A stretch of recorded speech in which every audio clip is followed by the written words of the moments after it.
berikut merupakan dasar hukum PBB. Apa sih itu pajak bumi dan bangunan?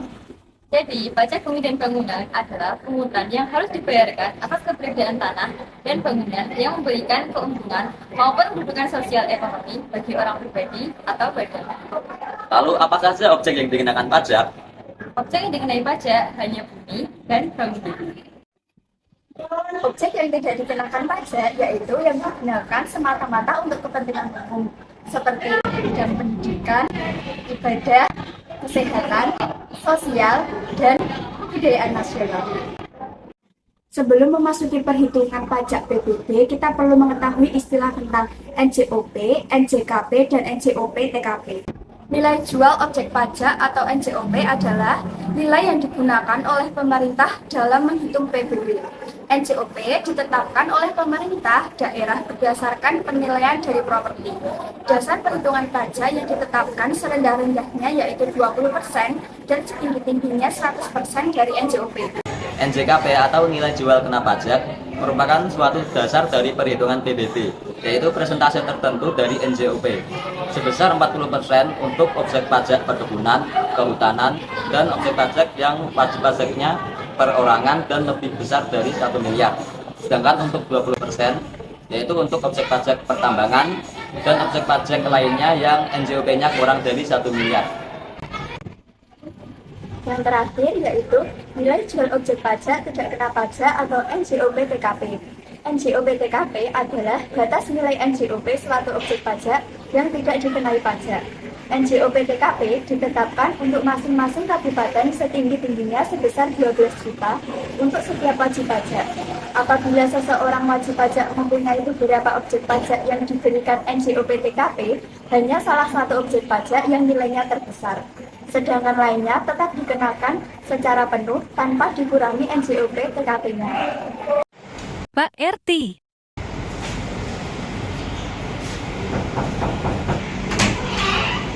Subjek pajak. Ini Bu, ada tagihan pajak PBB. Oh iya benar Mas. Ini dapat segini dari mana ya Mas? Oh, jadi gini Bu. Rumah Nivea memiliki luas tanah 200 meter persegi dan luas bangunan 150 meter persegi. Nilai jual tanah per meter persegi adalah 1 juta rupiah dan nilai jual bangunan per meter persegi adalah 2.500.000 rupiah.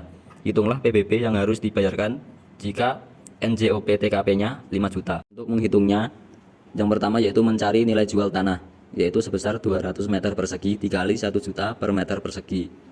Hasilnya yaitu 200 juta. Kemudian mencari nilai jual bangunan, yaitu sebesar 150 meter persegi dikali 2.500.000 meter persegi. Hasilnya yaitu 375 juta. Kemudian mencari total NJOP. Rumusnya yaitu nilai jual tanah ditambah nilai jual bangunan, yaitu sebesar 200 juta ditambah 375 juta. Hasilnya yaitu 575 juta. Langkah terakhir yaitu mencari PBB yang harus dibayarkan. Rumusnya yaitu tarif PBB dikali persentase NJKP dikali total NJOP dikurangi NJOP-TKP, yaitu sebesar 0,5% dikali 20% dikali 575 juta dikurangi 5 juta. Hasilnya yaitu 570.000 rupiah. Oh jadi begitu Pak. Untuk tata cara pembayarannya bagaimana ya? Tata cara pembayarannya bisa lewat online atau bank ya Bu. Oh ya, makasih ya Pak. Ya. Sebelum memasuki tata cara pembayaran PBB, kita harus mengetahui apa itu SPPT, SKP, dan SPOP. SPPT adalah surat yang digunakan oleh Dirjen Pajak untuk memberitahukan besarnya pajak terutang kepada wajib pajak. Lalu SPOP adalah surat yang digunakan oleh wajib pajak untuk melaporkan data subjek dan objek pajak bumi dan bangunan sesuai dengan ketentuan peraturan perundang-undangan perpajakan daerah. Yang terakhir adalah SKP. SKP adalah surat ketetapan yang menentukan besarnya pokok PBB atau selisih pokok PBB, besarnya sanksi administrasi, dan jumlah PBB yang terutang.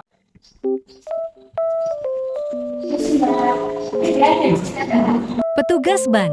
Bayar pajak PBB. Oh iya, silakan dulu. Boleh lihat surat-suratnya? Ada ya?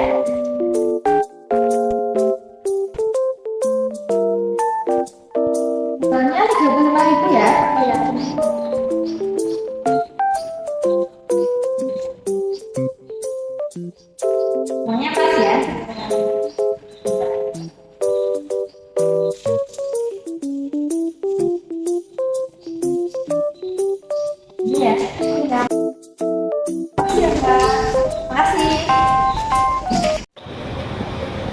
Apa sih BPHTB itu?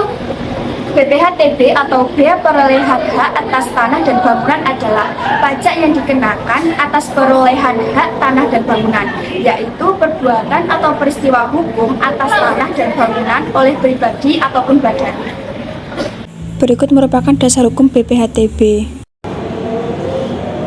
Objek BPHTB adalah perolehan hak atas tanah atau bangunan. Perolehan tersebut diantaranya dapat berasal dari pemindahan hak karena terjadi jual beli, penunjukan pembeli dalam lelang, peleburan usaha, pemekaran usaha, dan hadiah. Objek badan yang tidak dikenai BPHTB adalah yang pertama, negara untuk penyelenggaraan pemerintah dan atau pelaksanaan pembangunan guna kepentingan umum. Yang kedua, orang pribadi atau badan karena wakaf. Hal yang ketiga, orang pribadi atau badan yang digunakan untuk kepentingan ibadah. Sebelum memasuki tata cara perhitungan BPHTB, kita perlu mengetahui istilah NPOP dan NPOP TKP.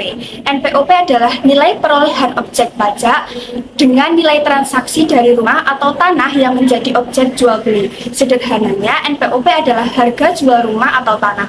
Sedangkan NPOP TKP adalah Nilai pengurangan NPOP sebelum dikenakan tarif BPHTB. Misal seseorang membeli 1 unit rumah di Jakarta dengan luas tanah 200 meter persegi dan luas bangunan 150 meter persegi. NPOP tanah 700.000 per meter persegi dan NPOP bangunan 600.000 per meter persegi. Dengan tarif BPHTB yang berlaku saat ini adalah 5%. Pertama, mencari harga tanah atau perolehan objek pajak tanah, yaitu sebesar 200 meter persegi dikali 700.000. Hasilnya yaitu 140 juta. Kemudian mencari harga bangunan atau perolehan objek pajak bangunan, yaitu sebesar 150 meter persegi dikali 600.000. Hasilnya yaitu 90 juta. Kemudian mencari nilai perolehan objek pajak. Rumusnya yaitu harga tanah ditambah harga bangunan, yaitu sebesar 140 juta ditambah 90 juta. Dan hasilnya yaitu 230 juta. Kemudian mencari nilai tidak kena pajak, di mana pada lokasi tersebut adalah 60 juta rupiah. Kemudian mencari nilai perhitungan BPHTB. Rumusnya yaitu harga pembelian dikurangi nilai tidak kena pajak, yaitu sebesar 230 juta dikurangi 60 juta. Hasilnya yaitu 180 juta. Kemudian biaya BPHTB yang harus dibayar yaitu 5% dikali 180 juta. Hasilnya yaitu 9 juta. Audio Jungle.